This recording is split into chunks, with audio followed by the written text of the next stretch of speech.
Hayley Staveley. Rosanna Waterland. Did you know there is a video on YouTube that got 1 million views in a single day when it first went up in the mid-2000s? So that's, for YouTube, Wow. huge. So clearly a lot of people had been waiting to see this thing again since they first saw it. If you've seen this video, you would understand why. And if you haven't, you're about to have a pretty fun time. But I'm pretty sure you have. The video I'm talking about, no, I'm pretty sure you have. The video I'm talking about is the opening number of the 1989 Oscars. Yeah. Yay. And by opening number, like, I don't mean like, oh, you know, it was a bit awkward and some of the jokes didn't land bad. I mean, like, this opening number was so catastrophically, historically bad that Disney sued the Oscars. 17 of Hollywood's most prominent stars penned an open letter of complaint saying they were ashamed. And the man who produced the show never worked again. It is widely considered the worst Oscars in history. This is just the gist of the 1989 Oscars ceremony. Yay. I haven't thought about this for ages. Yay. I'm so excited. Oscars week. Oscars week. Okay. Oscars. So I thought the best way to do this is to give you a recap of this opening number itself. I won't do a recap of the entire ceremony because it's 3 hours long. Great. I'll do a recap of the opening number, which is the part that everybody hated. And then I will give just the gist of how the spectacle came to be. Amazing. Okay, here we go. So and if I'm giving you vibes, we're thinking school spectacular, fever dream, big stage, fever dream, big costumes, almost Disney-esque on ice, like as in not on the drugs, Disney on Ice, the show. Although actually on meth. Both apply. Like, it's so bizarre, both apply. But that's the kind of vibes of what this is. Like, it's not, when I say the opening number to the Oscars, if you've only watched the Oscars the last 10 or so years, you are thinking of just a comedian who comes out and does a funny monologue and maybe there's some pre-recorded clips. No, this is a whole school spectacular, like, Mr. G singing ecstasy extravaganza. It is very Mr. G, isn't it? Yeah, it is very Mr. G. Okay, so here we go. We open on a guy standing to the entrance of the theatre where the Oscars are, and he says, "And now, ladies and gentlemen, one of the great legends of Hollywood. She's back with us tonight." And you're like, ooh, who is it? And then he goes, "Miss Snow White." And then Snow White wanders over to him and she has this bizarre Betty Boop voice and she's in a kind of glitter, I'm performing version of Snow White's, dress. Yeah. And she says, "Good evening, sir. It is exciting to be here tonight. I'm a little late, though. Can you tell me how to get into the theater?" And he says, "It's easy, Snow. Just follow the Hollywood stars." And then you think, oh, like, that's a cute play on words because all the famous Hollywood stars are inside, so she's going inside. No, Hayley, no. The Hollywood stars are literally giant gold cardboard glitter stars with just legs. So like these dancers, I guess, are wearing stars that cover their entire body and all you see is a huge star, legs and heels. And so they come running out and they burst the theatre doors open and they go like running down the aisles through the audience from the back up towards the stage. And so Snow White kind of follows them. And then she's like, "Oh, follow the Hollywood stars, follow the Hollywood stars." And so she's running down the aisle sort of towards the stage. And like, here's where you get your first shot of the audience and already they look like perplexed. So one of the first people you see is Sigourney Weaver and she just is trying not to laugh because she's like, what? There's just giant stars on legs and a deranged Snow White is what is happening. And this is not great for Snow White because she's clearly been told she has to interact with the famous people as she runs through the audience to the stage. And she has to do it while singing I Only Have Eyes for You, except the lyrics have been changed to we only have stars for you. And so this poor actress, she's like going through and trying to like grab like celebrities' hands or whatever, but no one in the audience wants her near them. Like none of them want to be part of whatever this is on camera. And so every celebrity she goes up to try and like have a little moment with looks so uncomfortable. And Tom Hanks, bless his heart, like she goes up to him and you can tell that he's trying to be like kind to her, but his face is like just one of such embarrassment and pity. It's like literally the best actor in the world can't even fake that this isn't cringe as fuck. Like he can't, like he's just like, oh my God. And so then finally Snow White, she reaches the stage and I think she's probably relieved and the audience are too. And she stands sort of in the center of the stage with all these stars on legs bobbing up and down behind her. And she says, good evening and welcome to the 61st Academy Awards. And it's kind of like you think, oh God, okay, thank God. That was a weird choice. That was awkward, but we've opened the show, so it's over. But no, then she keeps going. She goes, she turns to Merv Griffin and she says, it's so exciting to be back in Tinseltown. I've missed it so. I remember the movie premieres at Grauman's Chinese Theatre and the wonderful stars and parties of the Coconut Grove. Why, I have so many wonderful, wonderful memories of my Hollywood. And like that part's particularly awkward because you can tell when they rehearsed it, they thought that was going to get a huge laugh break. Yeah. But it's like, just like, if I was there, clearly. Yeah, but it's just like weird. And so then. And for anyone who's listening and not watching, that was not Rosie playing a clip. That's me. That was her performing the role of course. of Gypsy Rose as Snow White. Of Gypsy Rose as Snow. Why do I need to play the clip to you when I can recap this? Exactly. It's the same. Sounds the same. So then this orchestra starts playing Hooray for Hollywood and the stars with human legs run off stage and the curtain behind Snow White lifts to kind of reveal the Coconut Grove Club she was just talking about. And it's very like High School Musical set. You know what I mean? Just a big sort of cardboard looking stuff.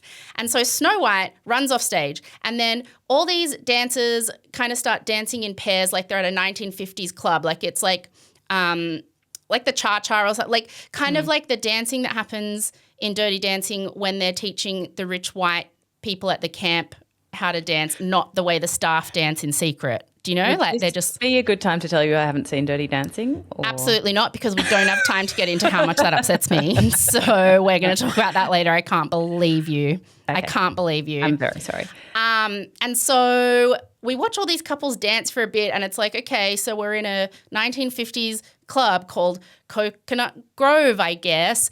And then Merv Griffin comes out again and he starts singing, I've got a lovely bunch of coconuts, diddly-dee. And so then there's 3 giant coconut cocktails on this bar, but then all of a sudden they rise up and we see that the coconut cocktails are actually giant coconut cocktail hats on the heads of dancers who start doing a conga line behind Merv while he sings, I've got a lovely bunch of coconuts. Which only makes me think of Zazu from the Lion King as well. And he sings it in that kind of accent too, which is odd.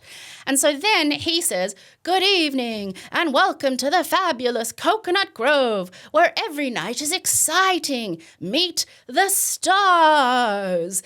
And that's when you realize that all the guests that have been sort of sitting at the tables in this club set for this number are like 90 years old. And when he introduces them, it's like the stars of yesterday. So like it's all these people who used to be famous and they're kind of getting paraded on stage like for 1 second each, like zoo animals. So it's like Mr. Buddy Rogers and like none of them can walk. So they've got like Mr. Buddy Rogers has 2 dancers on either side of him kind of drag him to the front of the stage and he gives a little wave.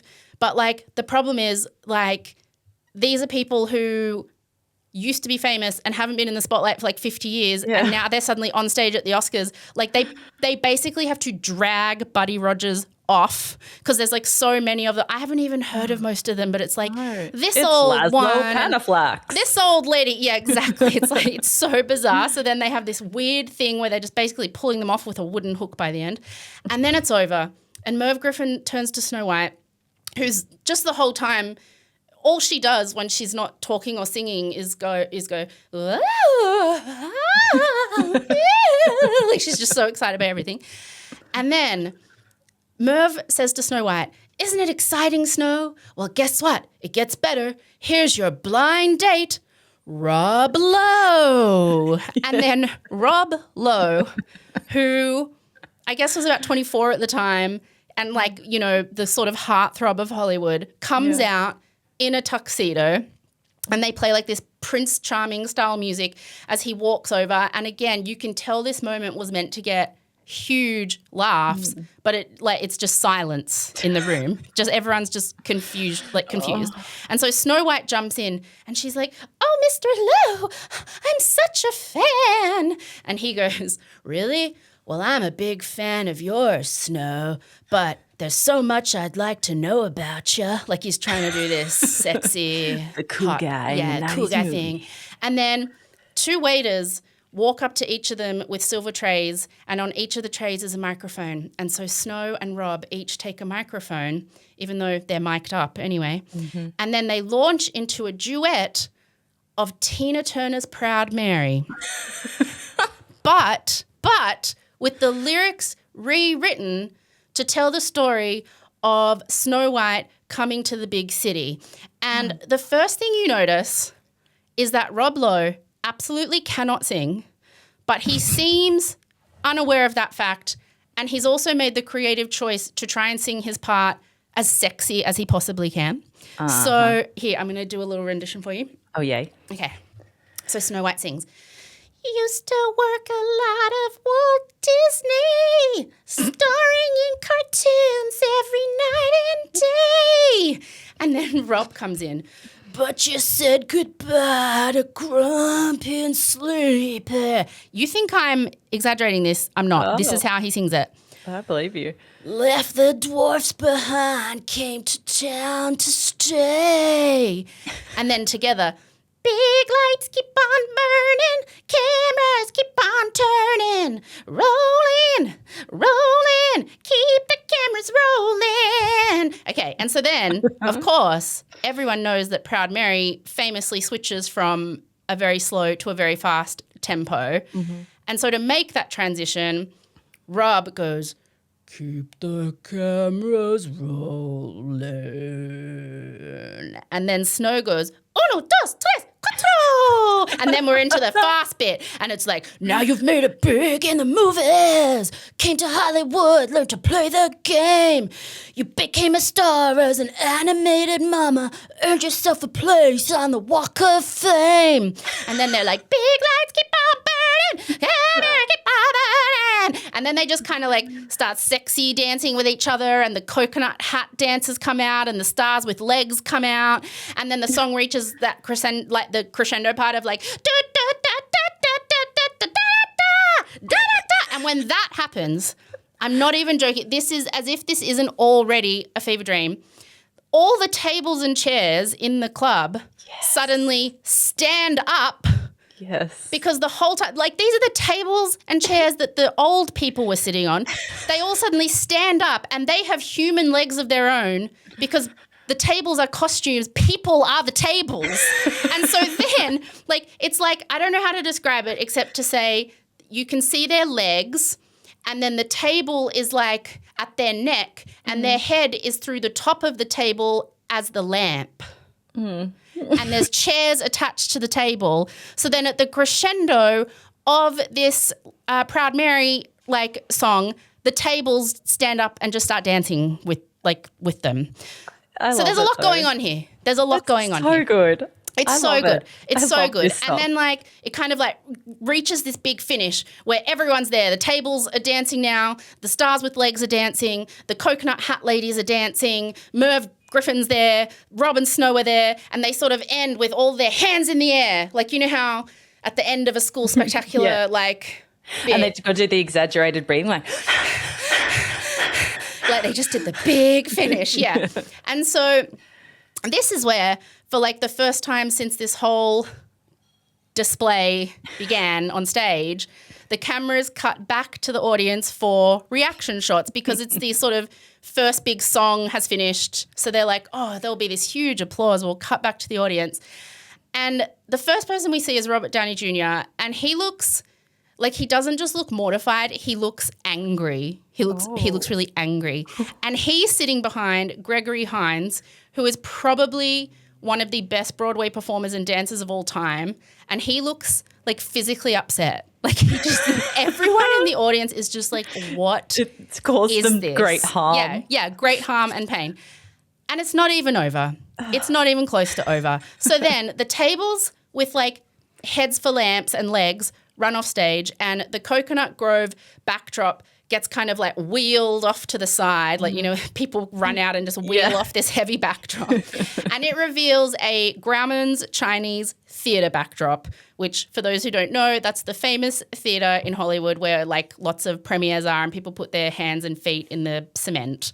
And Rob Lowe walks Snow White over to the box office of the Grauman's Chinese Theatre, kind of like they're on a first date, I guess, and they're going to a movie. And so then she starts singing, dreams come true, dreams come true. And then he kisses her hand like really suggestively, and the music changes. And then Rob and Snow each, because, you know, they need to help with the backdrops, they each pull back like a big door of the theatre to reveal about like 25 classically dressed movie ushers, like, you know, the red outfit with the little red box hat. Yeah, like that scene in Annie where they go to the movies. Yes, and they're all in one long line, and they just start doing the kick line dancing thing, like, you know, the Rockettes or the Dallas Cowboy Cheerleaders, while singing, life can be grand from the third row whenever you're down in the dumps. Put on Judy's red pumps and go to the movie picture show. And it's kind of like, okay, so here's the part where they're like, even the little people are important to us too. Like, you're also part of third row. We're all living the dream. Like, even the ushers. But then it's like, but not that much, because they sing that one line and then they're out, they're off. And so then it looks like we're finally getting to the actual big finish of like this never-ending opening number, because like there's no more big cardboard backdrops, but like they've got to the end of the backdrops. And so it's like, okay, well this has to be the last thing then. And then as this backdrop rises to the whatever the last one is, and all the ushers are singing like hooray for Hollywood, Snow White walks to the center of the stage with a giant, and I mean like the size of a small car giant, Grauman's Chinese Theatre on her head. Like, on her head. Holy neck damage. Like, it's the closest I can explain it is the scene in Drop Dead Gorgeous where they all have to make their own hats that are like monuments to things in America. But it's like that, but it's the size of a car, and it's the Grauman's Chinese Theatre, and it makes no sense because you just had a set of the Grauman's Chinese Theatre that you moved out of the way to show Snow White with a giant car-sized Grauman's Chinese Theatre on her head. Rosie, you just don't get it. But here's the thing. You said, geesh, neck damage. Yeah, I bet they couldn't use the actual Snow White for this because it's like way too heavy. I thought you were going to say the actual Grauman's Chinese Theatre. You can tell it's a stuntman. They've dressed a man as Snow White who is standing there with this giant Grauman's Chinese Theatre like statue on his head. And there's no other reason for it except like this is the big finish at the end of this number. They were like, the big finish will be Snow White having a car-sized building on her head, but she's not strong enough, so we're going to dress a stuntman as Snow White. And so then she's standing there, stuntman Snow White's standing there, and then all of a sudden a big sort of Oscars staircase is wheeled out in front of the weird stuntman Snow White, and a little door on the side of the staircase opens, and out walks Lily Tomlin. Yay! That's exactly what you expected you to say. She is the first presenter of the evening, which means the opening number is over, but it's bizarre because there was no – it's like they built to this big finish but then didn't give you a moment. It was like, stuff's happening, the stairs have wheeled out, oh, the door's open, and Lily Tomlin's here, and she's like, I'm the first presenter of the evening, and everyone was like, it was just the big finish is the thing we already knew was going to happen and happens every single time, and it's pretty boring. And so then because first of all, she's hilarious. She says, I told them I'd be thrilled to do the Oscars if they could just come up with an entrance. And I'm like, yeah, that's me. Yeah, good one. It's the funniest thing that's happened so far. And then because this opening number will not end, somebody all of a sudden falls out of the staircase door behind Lily that she had just walked through. And it seems confusing. It's like you just see this figure kind of fall through and it's like, was the camera meant to see that? Like it doesn't feel right. And then it's like, did some poor dancer just break a leg? But then we see it's Rob Lowe and he's holding a shoe. And that's when we realize Lily isn't wearing a shoe. And it's like, okay, so I guess this is just like a cute nod to Cinderella, even though the whole theme of that whole opening number was Snow White. Yeah, yeah. And so then, as if it couldn't get any more awkward, he throws the shoe to Lily. I'm assuming in rehearsal he throws it to her, she catches it and puts it on. But he does such a bad throw, it lands in the audience and you can see her face because clearly it hits someone. And then she just has to stand there and present with one shoe.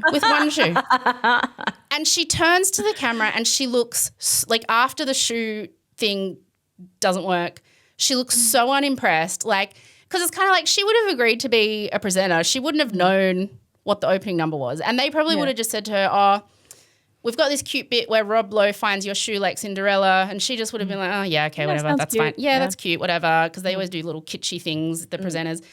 And then she would have been standing backstage just witnessing that whole opening number happen along with everyone else. In one shoe. Except she's like, I have to go out there and be part of this. She just looks so annoyed to be there. And so she turns back to the camera and she goes, and to think 1.5 billion people just watched that. And then she pauses and this is a line she improvised and she goes, and now they're trying to make sense of it. And then just gets on with presenting. It's like, oh my God. So that night, immediately, this show is considered a disaster, just a disaster. The next day, people turned their backs on producer Alan Carr when he went to lunch. The reviews were immediately brutal. Why are there so many people called Alan Carr? I'm sorry. It's so confusing. Well, him and then the Traders one. Yeah, and then there's the Quit Smoking guy. Isn't he also called Alan Carr? Oh, is he? The guy that wrote the Quit Smoking book. Oh, yeah. Well, it's neither of those ones. Or it's one very multifaceted person. Sorry, it just annoys me. Every time I hear the name Alan Carr, I'm like, well, which one? And now there are 3. It's like how there's more dudes on boards named Steve than women, that kind of thing. Yes. This is just an Alan Carr specific to this story. Okay, right. So the New York Times the next morning declared that the show had earned a permanent place in the annals of Oscar embarrassments. Is that how you say that word, annals? Yeah. Okay. I rarely say that word out loud. Okay. The annals of history. The annals of history. That was a permanent place in the annals of Oscar embarrassments. Correct. A week later, Disney sued because the Oscars had used Snow White without permission and made a total embarrassment of it. But no, they're so litigious. You can't even I think if it had gone well, they wouldn't have minded. You know what I mean? No, they would have. I've got letters from Disney for stuff that wasn't even Why does Disney care about you? I'm not even an ad where one line was it was bibbity bobbity poo or something, changed the last word. It was just a funny bit of a whole thing, and we got a letter.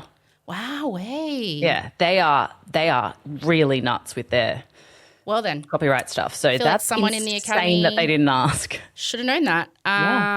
Then 17 of the most prominent actors in Hollywood, including Julie Andrews, Billy Wilder, and Gregory Peck penned an open letter to the Academy in which they said, the 61st Academy Awards show was an embarrassment to both the Academy and the entire motion picture industry. It is neither fitting nor acceptable that the best work in motion pictures be acknowledged in such a demeaning fashion.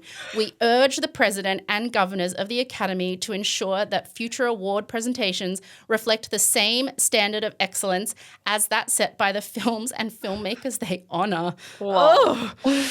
And from musical theatre royalty, really, like that if anyone was going to maybe get it or get what they were trying to do. Yeah.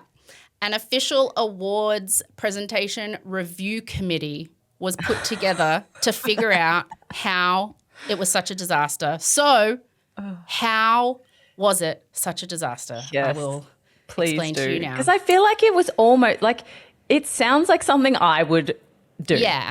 It's just the ridiculousness and the pageantry and the over the top and the weird, sounds great, but they just did not execute it well. When you didn't land. When you get a bit of just the gist of Alan Carr as a person, you will understand why he shot this shot. Mm-hmm. So the ceremony is produced by Alan Carr, and it's his first time producing an Oscars ceremony. Mm-hmm. Alan was a super camp, flamboyant, openly gay man. And this is 1989, so it's not like people weren't open, but not like today.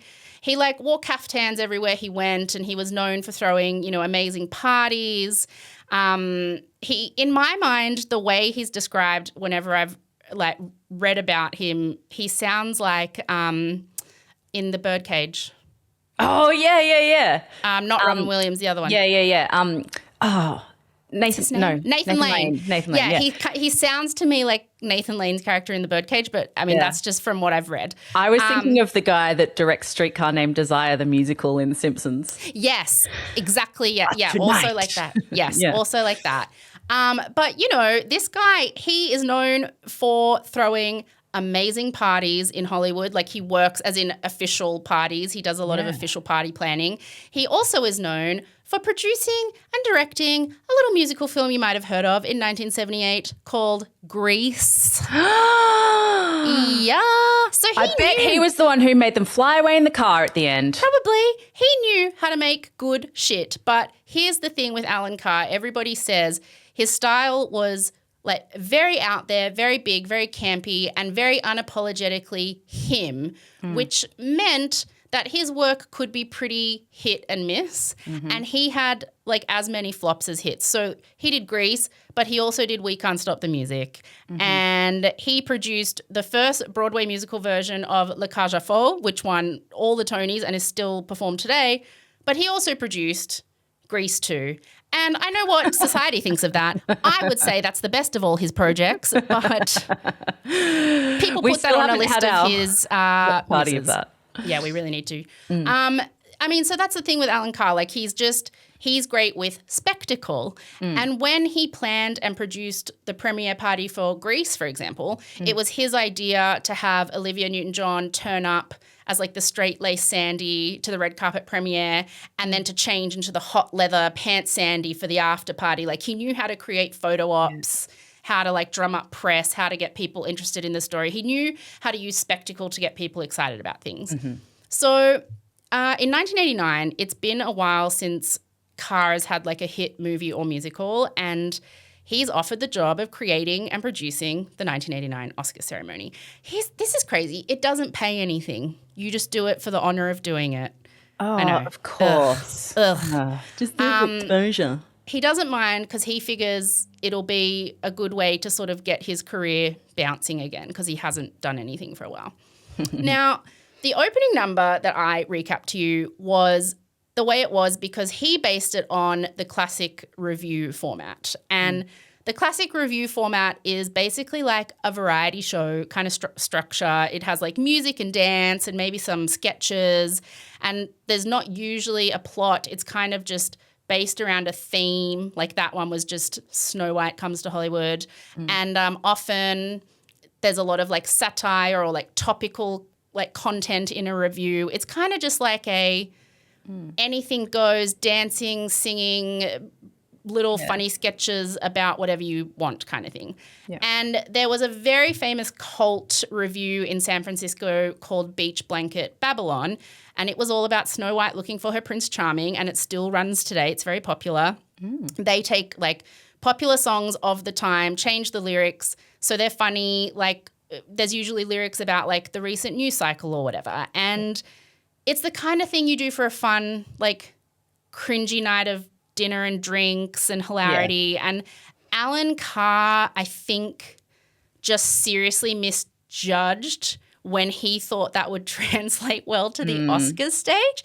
Like the camp, the costumes, the dumb lyrics, it's all meant to be funny, but unless you're part of that kind of theatre subculture and really love it and understand it, you just wouldn't get it. And so it didn't come off like it was meant to be funny to people who didn't know what it was meant to be. And so then people in the audience didn't know what to do. They were like, what is this? Well, that kind of thing, you need the audience buy-in. Like you need them to want to come along on the journey with you and know what they're in for. Yeah. But to do something like that to a totally cold audience it's pretty insane. My take on it is maybe he was just very in his own bubble. Like when I mentioned like it was kind of a theatre subculture, reviews and particularly Beach Blanket Babylon, it's very popular in gay culture and still is. And I think he was in that bubble and maybe it just didn't occur to him that like other people aren't in the bubble who find that kind of camp ridiculous. It's like it's very like drag adjacent as well, like lots of just changing songs with silly lyrics, huge costumes. It's all very garish and glamour. And I think he just like he thought maybe it would translate in a way that it didn't because he exists in that universe and doesn't realize that a lot of people don't. Yeah. And, I wonder how it would play more recently, like when things like Drag Race and stuff were pretty mainstream, and it'd be interesting to. It would be so interesting to see. I think people would take it as like satire. Like I think people would think, oh, this is meant to be funny. Maybe I don't know. It's just. Yeah. It's almost like it seemed like it was waiting for a moment for someone to come out and like push it all away or like get the giant hook and like scoop them off and go as if we're doing that shit, you know? Because when literally the tables suddenly stand up. That is my favorite bit. And you realize that they're people and then there's just tables on legs and the dancer's head is the lamp. It's like that's clearly meant to be hilarious. Yes. It's meant to be. It's like how can you look at that and not know it's stupid? Like it's meant to be so ridiculous that it's funny. Yeah, honestly, justice for Alan Carr as far as justice for Alan Carr. But because Beach Blanket Babylon and those kinds of reviews back then were very big in gay culture. A few people after the Oscar ceremony got the really bad backlash tried to say that the backlash was homophobic, but then like most of the gays came out and were just like, don't put this one on us. Like, no, that was just we're really not taking this. Yeah, that was just really, really bad. Okay. Eileen Bowman, the woman who played Snow White in the big opening number, she was 22 at the time, and she, after her NDA wore off, did some interviews where she gave like a really fascinating breakdown of how it all came together. It would be. Like, okay, she's 22. She's just arrived in Hollywood to try and make it. So she was like trying to be a star. And she was just going to not even agent auditions, just like finding auditions in trade papers and stuff. And she saw an audition for a new Hollywood-based version of Beach Blanket Babylon. That's what they advertise the audition as. And she turns up. They give her 15 pages of music to learn, like on the day, and she learns it, goes into the room, sings for some people. Those people say, we need to see if you fit into this Snow White costume, which she did. So then they're like, okay, we're going to make you up as Snow White, which they did, and then they took her out to a car, and there was another girl also fully made up and dressed as Snow White in the car. And the two of them are driven to Alan Carr's house. They both sing for him as Snow White, and at the end of the day, she was offered the part. Whoa. Like it was just all one day. And that other person grew up to be Meryl Streep. Meryl Streep. And that was when, that afternoon, they told her it's not actually Beach Blanket Babylon. It's for the Oscars and it's in 2 weeks. And she was like, she must have been like, this is it. This is it. This is it. Yeah, I'm going to be skyrocketed. And she said, though, during rehearsal, she was very overwhelmed, but she felt like it wasn't good. But she was like, what do I know? Yeah, who am I to say? Yeah. And it wasn't until Rob Lowe seemed to think that it wasn't very good that she was like, oh, I'm not crazy. Like, I'm not the only one here. And he told her at the final dress rehearsal, she said, be careful after this. There are sharks in the water. So he was like, oh, God. She said that he did know he couldn't sing. Yeah. And she felt really – and that's why she says, like, he tried to be funny because he knew he couldn't sing. Yeah. But I think it would have been better if he just tried to sing. She felt really overwhelmed, and she said they bonded quite well throughout the whole process of kind of like, oh, God, what are we doing here? And she said that she knew how badly it was all landing within the first 30 seconds when she has to walk through the audience with the giant cardboard stars on legs up to the stage. She said her only instruction when walking through the audience, because they wanted her to like go up and have interactions with people in the audience, it was don't approach Robin Williams because he's really unpredictable. But the problem was she was coming from the back of the theatre, so for a lot of it she could only see the back of people's heads, and there's a moment where you see her go up to him, Robin Williams turns around and looks at her, and she quickly just like sort of like runs off. Yeah. I think that they could have used a bit of Robin Williams' unpredictability. I think that would have been good. And then she says that Tom Hanks and Martin Landau both gave her looks, like looked into her eyes, kind of like, oh, honey, you can do this. Just get through it. And then be okay. Martin Landau later commented that he felt really bad for her. He said, when I looked in her eyes, she had a look of pain on her face. It wasn't her fault. I empathized with her. Oh. And she said you couldn't see it on camera, and I went back to watch. When you watch the opening number, you see it from behind, but you can't see like what happens. Michelle Pfeiffer's in the front row, and you see Snow White like go up to her and like take her hand, but you're seeing it from behind Michelle Pfeiffer's head. Yeah. And Eileen said she knew it was really, really bad when she grabbed Michelle Pfeiffer's hand and Michelle literally snatched it away and just gave her a look of horror, like, don't eat, like, get away from me. And she was like, oh, my God, this is really bad. And she said she when she gets up on stage and locks eyes with Rob Lowe for the first time on stage, she said we both looked at each other like, this was a mistake. We knew this was going to happen. Imagine being 2 minutes in to a 10-minute performance and you already know that it's like bombing. It's the worst thing ever. Rob Lowe said he knew it was really bad within like 30 seconds of being on stage too, because the first person he saw in the crowd was Barry Levinson, a very respected director at the time, and he was nominated for directing Rain Man that night. And Rob Lowe said he saw him turn to the person next to him and go, what the fuck is this? It's so bad. Marvin Hamlish was the music conductor. He was down in the orchestra pit and he said it was obvious within 30 seconds how bad it was. He said, we knew we were hemorrhaging. It was a disaster. But Alan was so set on the Beach Babylon thing, he just never thought it wouldn't translate. He was convinced it was going to be just hilarious, campy fun that everyone would appreciate. And there was also another big musical number in this Oscar ceremony that, like, this musical number would have gone down as the most embarrassing in Oscars history if it hadn't been for the opening musical number. It hadn't already been overshadowed by its earlier so cousin. Like, if the opening's number one, this one's number two as the worst. So about halfway through the show, Lucille Ball, in what is her last public appearance, comes out on stage with Bob Hope, and they're just like really hilarious and great. They do a little like shtick together, and they're there to introduce a musical number called I Want to Be an Oscar Winner.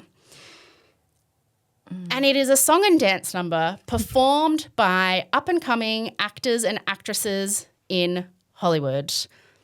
So imagine today, like, I don't know, who's up and coming right now? Like Selena Gomez, I mean, is in like Hollywood, right? Selena Gomez, maybe like Barry Keogh, whatever he's called, Timothée, like all the kind of early to mid 20s Hollywood actors right now.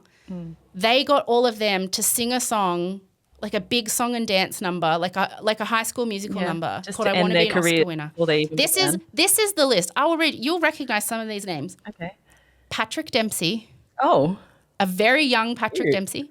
Corey Feldman. Jolie Fisher. Melora Hardin. I know. Yeah. Yes. I didn't know she had such a long career. Yeah. Ricky Lake. Chad Lowe.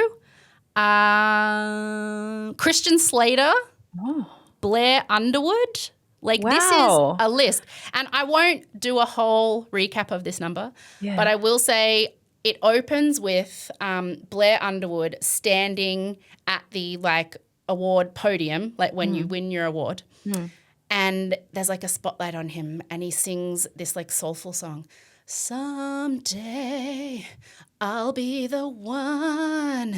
And then the song goes into this chorus of like, gee, but it's great to be an Oscar winner, a super duper, super trooper Oscar winner. And it's like all these, like, I don't know, 20 to 25-year-old kids in Hollywood are doing this big, like Disney-esque dance number on stage about one day hoping they'll win an Oscar. Like it is. Have any of them won Oscars? On that list, no. Ooh. Chad Lowe was married to Hilary Swank when she won an Oscar and she forgot to thank him and they got divorced like a year later. Nice. That seems like the right sort of vibe for this. But yeah, I don't know. None of them did. So Eileen Bowman said, that's the woman who played Snow White. She said backstage most people would barely look at her. Like she knew how bad it was. After the show, they wanted her to go to the governor's ball, like the after party with Rob Lowe. And she just said, no effing way. Like, get me out of here. I'm not doing anything else here. So she went to her sister's that night. And the next morning she woke up at 6 a.m. to a phone call from an academy lawyer demanding she sign a non-disclosure agreement. Oh, no, don't sign it. Don't sign it. Saying she couldn't talk about anything to do with the show for 13 years. So any interviews she did came 13 years later. I really hope she at least had the good sense to demand a big check in. No. I think she got paid like actors' equity, like. No, but to sign the NDA, like their fault they hadn't got her to sign one yet. No, I did. Yeah, I read, I'm remembering now, I can't remember the exact quote, but I do remember her saying something like, I was so young, I didn't even think to ask anything like that. Like she just was, she's 22. She was like, I don't know. Rob Lowe, the day after the Oscars, immediately released a statement through his publicist saying he had never really wanted to do it, but he was being a good soldier. He was being a good soldier. He's since sort of made fun of it. It took him a while to understand that being self-deprecating about it was probably the best approach. Most people forgot his management. Yeah, most people forgot he even did it because the Oscars was about a month before he got in a lot of trouble for having a sex tape with a teenager come out. Yeah, so that kind of ended up being his big headline of 1989. Imagine thinking, I think I'd rather be known for a sex tape with a teenager. I think that's better for my image. I think I'm going to do that to obliterate the. I don't know do you think he did that on purpose? I don't know. No, but like it would be funny. Yeah, if it was bad that he orchestrated that. Yeah, well, because that sex tape thing for him was, it kind of did. I mean, we talk about men not really getting cancelled and never like getting ramifications.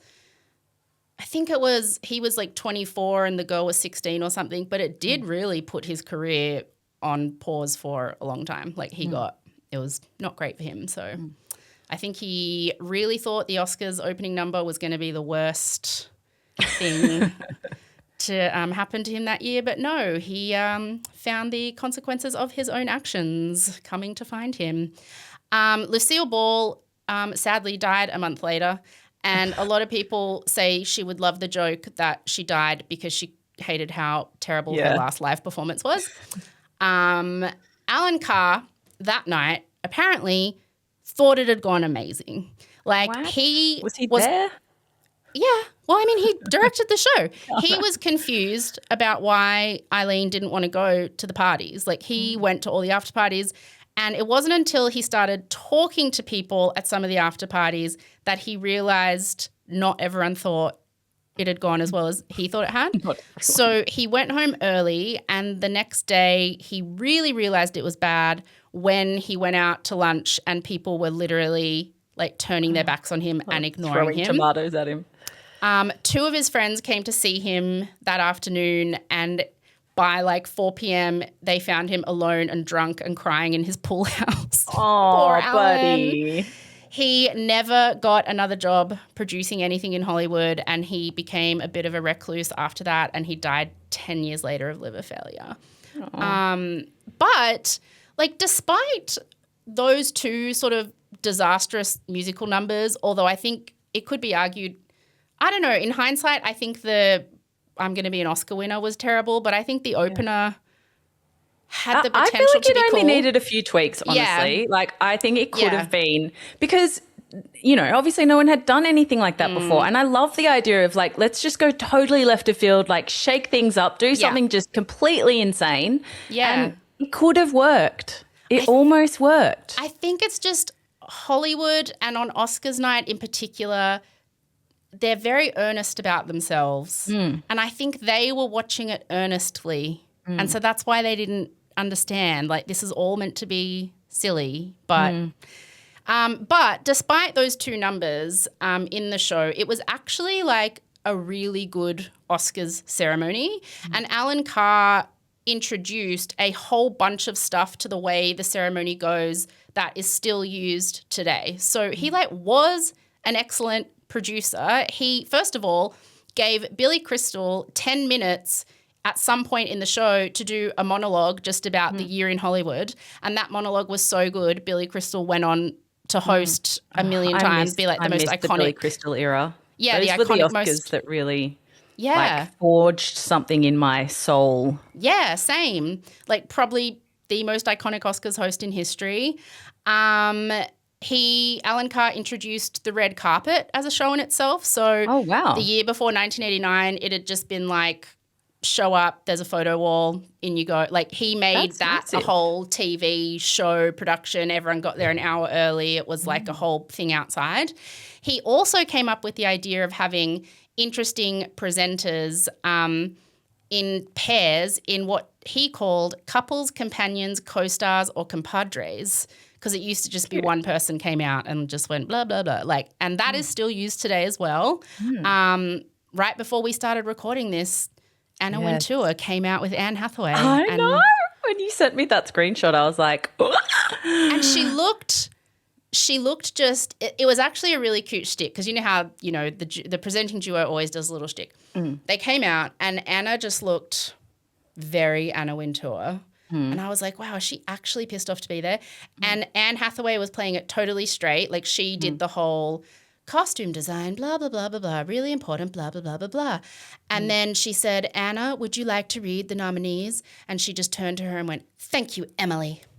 Like, from the thing. And I was like, that was actually really funny. Like, it was awesome. Actually really funny. Yeah. But a lot of that stuff, like the red carpet being a show, the 2 presenters doing bits, like that's rolled out through all award ceremonies now. Like it's not even... And like having a comedian do some funny bits, like that changed how the show was hosted. Like that is now the standard of how they host the show. And he also decided to use the phrase, rather than the winner is, which is what they'd said, he changed it to, and the Oscar goes to. Which again is really smart and very smart, like marketing as well. So he brought elements of spectacle that night that the ceremony needed and that they have kept because they work so brilliantly in the Oscars show. But there were just a couple moments where he probably just pushed it a little bit too far, a little bit too Alan. But that is just the gist of the 1989 Oscars, aka the worst Oscars in history. Thank you. Thank you for sending me back there. So welcome. I haven't even thought about it for ages. Wait, so now I'm like pumped. I really want to watch it again. And watch the I don't think I've actually seen the I Want to Win an Oscar Stars of Tomorrow. Yeah. Like so maybe cringe. I've just wiped it from my brain. To me, that one is way more cringe because that one actually is really earnest. Yeah. It's all these like 21-year-olds being like, I hope I get it. I really hope I get it. Like it's just so cringe. And it reminds me of that viral 80s video of those teenagers that went, I think I've even referenced this before on Which JTG. one? You know where they're like, they introduce themselves by name and they're like, I'm Karina. Like hey. And like, yeah. It is because not all of them can sing. And so they kind of give each of them, they each get like 30 seconds to show what they can do. Shine. So a couple of them like do a little dance and another one does like a little like Corey Feldman can't really do anything. So he just kind of spins around in a leather jacket and like Patrick Dempsey does a cute little thing up the stairs because he can sing a bit. And it's like, that to me that is the worst of the two. But it's so sad all these like 20-somethings that had stars in their eyes thinking like, oh my gosh, I'm going to be in the Oscars. Like this is really going to be. Being selected to be in that. It'd be like being asked to be on the cover of the Young Hollywood issue of Vanity Fair, you know, like you were selected of like most likely to win an Oscar one day is this group of however many, there were 10 of them or whatever. Like, my head would be massive. And then pricked with a pin and popped down to a P. Yeah, Chad Lowe not getting thanked by his wife and then divorcing her. Okay. That is that. Thank you for listening, everyone. I don't know. Thank you for listening to Just the Gist, a Just the Network production. Executive produced and hosted by me, Rosie Waterland. Produced and edited by James Joseph with additional production support from JTG team Kate Lever and Hayley Stavely and Acast legends Guy Scott Wilson and Simon McDermott. Looking for breaking news? It drops on the Just the Gist Patreon every Tuesday, along with a whole lot of other bonus audio, video, and behind-the-scenes content, which you can access for just $1, $1 a week by clicking the link in the show notes or searching Just the Gist Podcast on Patreon. Follow Just the Gist on Instagram and TikTok at Just the Gist Podcast and watch the video version of every episode on our YouTube channel, also at, funnily enough, Just the Gist Podcast. Follow Rosie, that's me, in all of the places at Rosie Waterland. Want to give us a suggestion? Tell Rosie to stop singing so much? Email us at hello@justthegist.com.au. Thank you, as always, for listening. Now go say something impressive at a dinner party. Bye.